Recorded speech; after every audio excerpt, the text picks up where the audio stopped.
Welcome to Buenos Aires. Now, this has been on our bucket list for quite some time. As a matter of fact, when we started our travels almost 4 years ago, this is where we wanted to come. Now, we have been here for 13 nights. We have absolutely loved our time here so far. We've stayed in 3 different locations throughout the city. So in this video, what we're going to be sharing with you is everything you need to know when you visit, including top sites to see, where to stay, and also how much it cost us for our entire time here. Now, the neighborhood we are in now, and actually the last neighborhood that we are staying in, is called the Recoleta neighborhood.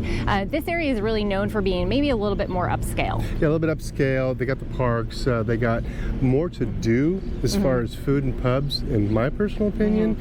They also have a Sunday market that is quite extensive. They do, and a lot of green space. That was probably a real standout of this area, was all the green space that's available here to just kind of go walk around. A lot of people are out walking right now. It's early in the morning and everybody's out just walking through the parks. Right now we are in front of the Recoleta Cemetery. This is, if you look at the top things to see when you're in Buenos Aires, it's going to bring up this place. We were actually here yesterday, and there were at about 3 or 4 o'clock, and there was hardly anybody here. And right now there are a ton of tour buses out in front. So maybe come later in the day, because right now it's about 9:30, right when they're opening. Okay, the Recoleta Cemetery. Now, we could not film or have any audio while we were in there. Understandable. Totally understandable. Understandable. Yeah. Yeah, really very, very interesting. As soon as you see something you think is the best, you come along something else. It's worth doing. Yeah, absolutely worth doing. We were able to take some pictures. That's why you are seeing some pictures from inside when we were in there. And like we mentioned, as far as there was a lot of buses outside, and there are a lot of buses, when you are inside, don't be like, if you come up and you see all these buses, it was actually, it's so large inside, you didn't feel like there was a huge crowd of people. Now, it was $17 per person to get in. And I would say that you're going to want to allow about an hour to walk through. Some people will want to take a lot longer than that, but just allow at least an hour to kind of walk around. Yeah, and I'd also recommend, if you have the means, maybe hire a guide. They do have guided tours, obviously, from the cruise ships, but you can also just get your own personal guide. There's a lot of history in there that we obviously can't bring to you, that you may be interested in. Yeah. Now, one thing I do want to point out as well, if you are in Buenos Aires and you want to maybe stop at some of these hot spots, we do see the hop-on, hop-off bus here. So this is one of the stops that they make as well. Another great idea if you are coming in off of a cruise ship, because it kind of gets you to all of this. It's a big city here, so it will get you to all the main points of interest. Go inside. Hola. Yes.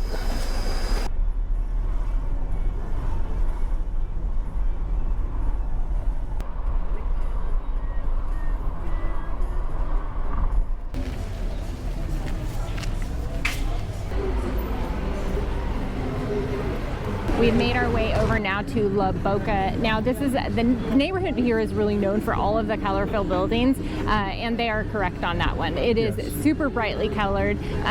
Now, it's really very much on the other opposite side of town, so you're probably going to need to take some kind of transportation to get here, or once again, that hop-on, hop-off bus does bring you here as well. Yeah, either way, it's going to take you here. It's going to take a while.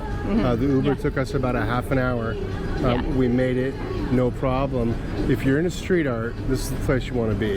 They got some amazing murals along the way.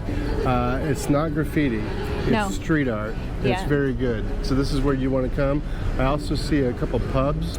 It's not quite too thirsty. No, it's still early. But it's going to be soon enough.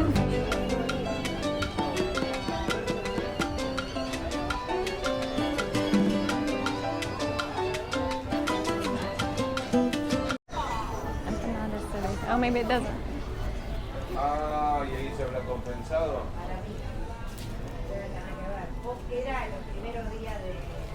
There's like little alleyways. There are, and they just all over the place. So don't miss those. Keep kind of going down them and seeing what there is. It is a bit touristy, but that's kind of fun. That's okay. We can deal with tourists. Now, this is also kind of that cruise stop destination where they're gonna, if you're on a tour, they're gonna bring you here. So it can get busy, but, and it, you know, it is kind of a small area. It's not a space that really expands out a long ways. Another thing that we're gonna point out is that there's a lot of tango dancers around. They're fun to watch, it's really cool to see, but if you don't have some cash on you, just be sure that afterwards they are going to come up to you and they're going to ask you to pay some money, and sometimes they can get a little aggressive about it. I asked Carrie not to take us into a sketchy neighborhood And she said all she's doing is following MapQuest. We're okay. Except for this one leads us down, and I see we go into a tunnel, so probably not. I don't gonna do go that tunnels. way. Okay, we're gonna get an Uber. This is where the tour buses come after they drop people off. So there's another one right there. Dropped everybody off, and they come back into these back streets. And on this side. Buen dia. Carrie, yes, pin. Carrie, yes. Good morning. Good morning. The pin is 3553. Sorry? Trace. 55 trace.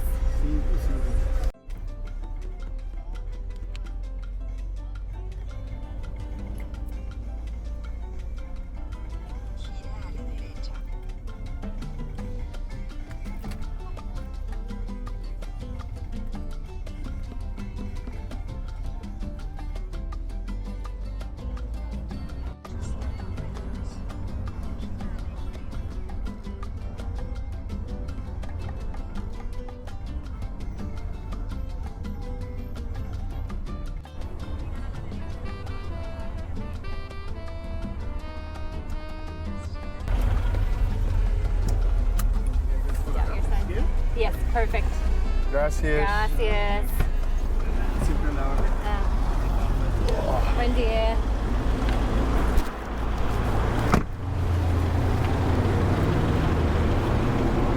All right. Made it to our next destination. What's that? I said we made it to our next destination. Yes, we did. And there's beer here. And this place is actually one of the drawing points to this for us is it's called the Kraken Bar. I don't know if they're actually open yet, which is the same as the Kraken hockey team from where we're from. Seattle, Washington. They look open.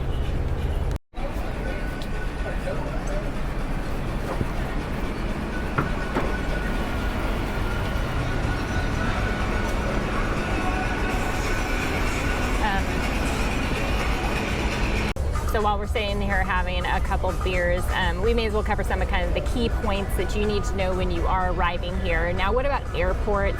There are actually two airports here in Buenos Aires. One of them is your main international airport, which is a little bit out of town. It's going to take you about 40 minutes in an Uber or taxi, however you choose to come in. And then the other one is located right here in town. That is a domestic airport, but it does fly some international flights to local areas around here, or local countries around here. Getting around the city is very easy as well. The bus system is incredible. It's very good, very dialed in. They got taxi cabs everywhere. We always choose Uber just because we like using the app. We know how much it's going to cost. It just seems easier, but be aware, if you use an Uber, some of these cars are quite small. We've had to stack our luggage on our laps a couple times. We've got small luggage, so if you do have bigger luggage, a taxi cab might be best for you. One big question everybody always has when you're traveling somewhere is what about the food? Now here in Buenos Aires, we very much look forward to the food. We also look forward to the wine. We have definitely been taking advantage of all of the different Malbecs that you can get here. After we're here in Buenos Aires, we're actually heading to Mendoza, yes, where kind of the home area of the Malbecs. So we're excited for that. But the food here has been really, really good. Yes, the empanadas. We've gotten into a few different empanadas. Yeah. I'll tell you what, I've had some empanadas around the world. These are the best. Let me say it. They're bigger and better. They're bigger and better. They're bigger and they're better, Yes. and they're different. The pastry that they use is different, and each location you go to, you're going to find some variation from that as well. But now on to the one key thing that we wanted when we came here, and that was the steak. When we first arrived here into the downtown area, we did go out for an amazing steak dinner. It was my birthday. Brian took me out, and that was wonderful. You know, that is just something they're known for, so it's something you really have to try while you're here. But beyond that, we honestly have been enjoying, because from the grocery stores and the markets that you go to, we have had a place where we've been able to cook in. So we have been buying a lot of steak at the market and cooking at home as well. Yes, and we've also been getting the red wine, the Malbecs, at the grocery store as well. For $7 or $8 was the high end. Yeah. The 91 point was a $9 bottle. But we found we like the less expensive bottels better. Yeah, we kind of finding that $7 range is what we're liking. Yeah. I've also cut back on carbs, so the beef has been pleasant.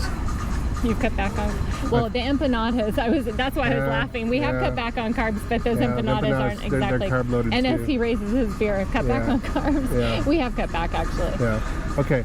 Best time of year to be here. Yes, best time of year. So when we are here right now, it's the end of January. We arrived in here though at the very beginning of January. Then we went on a cruise, and now we're back. So January, I would think, is it's their summer month. Yeah. Now it's not quite as hot here as I thought it would be. Argentina actually borders on Chile. Okay, so back to the best time to come. Make sure you're coming during kind of the summer months. I would say that even though we are here during prime season, in no way have we felt like it's been overcrowded or over touristy. As far as temperatures go, Borders on Chile. Borders on Chile. But as far as temperatures go, it has been really comfortable. Last night we actually were out in shorts and a t-shirt, and like you commented, it's actually a little chilly. It borders on Chile. It's a joke. But anyways, I would think that any time in the summer you'd be fine. It borders on Chile. Now, what we like best about the waterfront area, the downtown area, isn't just all the bars and restaurants. Those are great. You can pick up a beer, you can go grab yourself something to eat at any time, but it's the long walking path. If you've watched this channel at all, you know we love our walks. Now, it's not just down there on the canal. There's also a nature reserve where we can go to and get those long walks in. You also get a beautiful shot from a different angle of the city.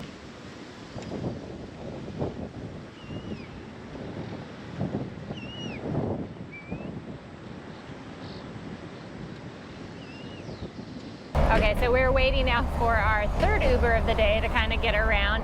We just choose the Ubers. Granted, you can do the buses, but we just kind of feel like they're not that expensive, so we're going to do that. He's going to be here in just a couple minutes. Now, this Uber ride here, where we are taking you to a very popular neighborhood, is going to run us about $7 from the downtown area all the way over. Like we mentioned, traffic here, if we haven't mentioned that yet, traffic here is really, really bad. So wherever you're traveling to, it takes quite a while to get there. Do you want to slide in or me? You can slide in. All right. Hola. Oh yeah. Hi, Carrie. Great. This one's got air conditioning too. Yeah. Nice.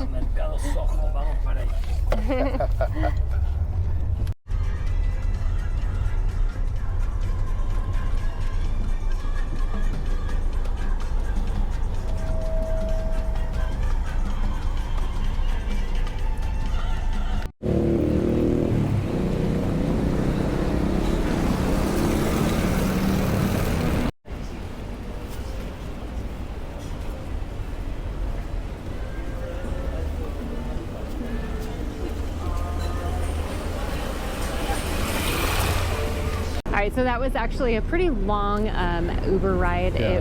The traffic here is really bad, so just kind of take that in mind, especially if you are coming in off of a cruise ship and trying to get around. It may take a little longer than you're anticipating. All right, so but where we have found our way to now is the Palermo neighborhood. Now, this is the area where a lot of people very much recommend that you come or stay. There are two districts to Palermo. Yes. It's Palermo Hollywood and Palermo Soho. And I'll tell you what, the cobblestone, it looks very cute. This is where we stayed our first round. Yeah, we were just on the other side. Yes, so we did enjoy it, but we wanted to mix it up a little bit, so this isn't where we stayed permanently. Right. Now, Palermo Soho is kind of known as more of the boutique-y, a lot of cafes, restaurants, and then Palermo Hollywood is more known as maybe your nightlife. So we're not really going to walk over there right now and show you that because it is only noon, so there's not a whole lot of nightlife going on right now. But it looks very similar because we did walk over there when we were in the area. The one night we stayed up past 8:30, 9 o'clock. We did walk through. We did walk and see it. And it is a nightlife mecca, I guess it would be called. So yeah, anyway, this is very cute. It is very cute. It's very cute. It's very, like we said, it's boutique-y. And the nice thing is if you want to just walk around and kind of have just cute things to look at, it's a very pretty area to be. Okay, now we've shown you some great neighborhoods. We've shown you a little bit of Buenos Aires. What about day trips? Getting out of Buenos Aires and doing some more adventure type extra activities. Right. We went to the Tigre River. Did a little cruise around the river, and if you're not familiar with the little town of Tigre, or for us English-speaking folk, Tiger, Our guide spoke both, so that's what we get. Now, it was a cute city. It was. You know, when we got there, we were actually really pleasantly surprised by how cute the town was and on the water. Just a lot of little cafes and restaurants, but that's not really what we were there for. We were there to do the Delta cruise, being on the water cruise. there. Yep. And that was beautiful. It was a fun experience. We just did the 1 hour tour. So, you know, there was different ones that you could do. We really liked the one that we did. The reason we did it, a lot of people are going to say, because you can just take the train to get there. But the thing is that we really just kind of wanted that ease of not having to worry about anything right now. So we just did the tour. They picked us up at the hotel. Right, I was just going to say, how easy can it get? They picked us up at the hotel. They dropped us off at our hotel. It was that easy. So you can get lunch. We didn't do the lunch included. No, we didn't do that. You really didn't need that. But one of the benefits of those tours is that they give you a lot of information we wouldn't have known otherwise. Right. And so that was really great. If you had any questions, you had a guide that you could actually ask. So that was great. Now, another day trip that you can do as well is you can catch a ferry and go across to Uruguay. We chose not to do that personally because we actually just got off a cruise ship, and so we did stop into Montevideo. But there's a much smaller town, and it's one of the closer ones that you can go to that everybody really recommended. We did look it up, and it's very cute. We just kind of didn't have time for that. We just didn't do it. It was very cute. We just didn't do it. Okay, now like we said, we stayed in 3 different areas, but we also traveled to a lot of the other neighborhoods as well. And so where would we like to stay? Well, you know, this district we're in right now, the Palermo Soho district, it's really cute for a couple blocks, and that's about it. Personally, for my dollar, if money didn't matter and I could just spend what I wanted to on accommodations, it'd be downtown on the waterfront area, down by the water. We really liked that. Yeah. We liked it because it had, it was super clean. It had a lot of walking areas. It was very easy to get to those walking areas, so we appreciate that in a place. Like Brian was mentioning about Palermo Soho area and also Hollywood, those were the places that were super highly recommended to us, and so we kind of jumped on that. We're not really seeing the draw, and you know, we're probably going to get a lot of kickback on that, and that's fine, because everybody's opinion is going to be different. We personally did not care for the areas as much as far as for a place to stay. You're very far to one side of the town, but I am going to say that as soon as we got into Tigre, as soon as we saw that area, we both kind of were like, why didn't we just stay here? Yeah, this is very cool. So I think that the downtown area, or we would honestly look into staying right in the town of Tigre, not necessarily out in the area that you take a boat to. And that train ride from Tigre takes about an hour into Buenos Aires. Now, what about mobility and solo travel? I would say for the mobility, it's adequate. There's a lot of cobblestone, especially here in this district. The sidewalks are fair enough, but down there on the waterfront, again, it's smooth sailing, wheelchair accessible and everything else. So I honestly think that if you have mobility issues, down there on the water might be your best bet. That one, or also even where we're staying currently, which is the Recoleta area, would also be an area that would be good for mobility. And then as far as solo travelers, you know, or solo female travelers, I would say that you're going to feel completely comfortable here. We've been out in the evening. You know, once again, like we always say, be mindful wherever you're at, but this is a place that I would definitely feel comfortable traveling as a solo female traveler. Now, how much did all this cost us? We were here for 13 nights, and we're going to break down exactly how much we spent, and it might surprise you. Now, we always start with our highest accommodations first. For the 3 places we got, we paid $758. Which really isn't too bad for 13 nights. Yeah. And then for groceries, because we did in our last place that we're in now, we do have a kitchen, and so we have been cooking in a little bit. We had just gotten off a cruise ship is part of it, right? So we did enjoy some of the eating out and everything, but we were also ready to kind of cook in, and like we said, the meat in the stores is really great.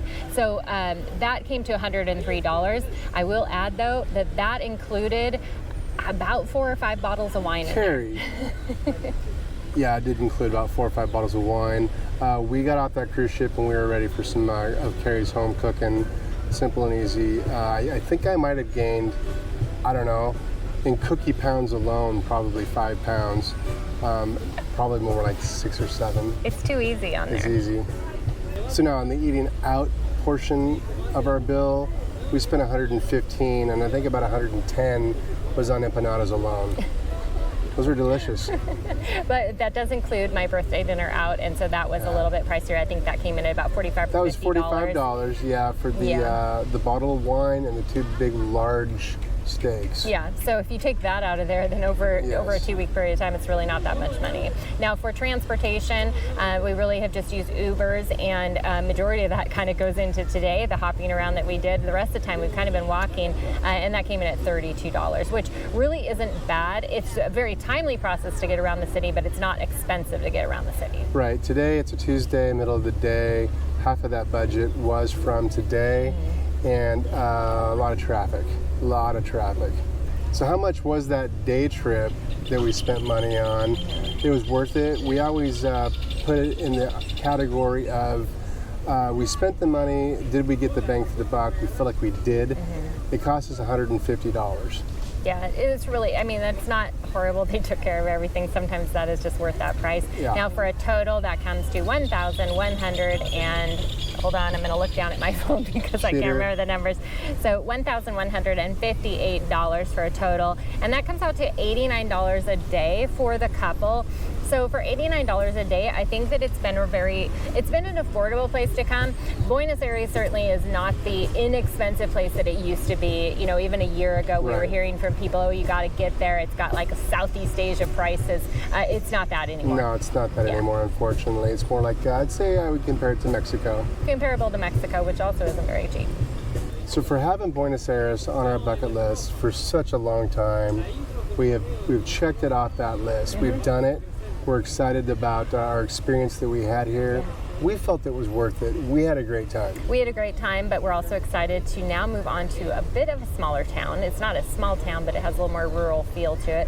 So, and that is Mendoza. So make sure and hit that subscribe button so you can follow along and check out our other videos in our South America tour. Cheers.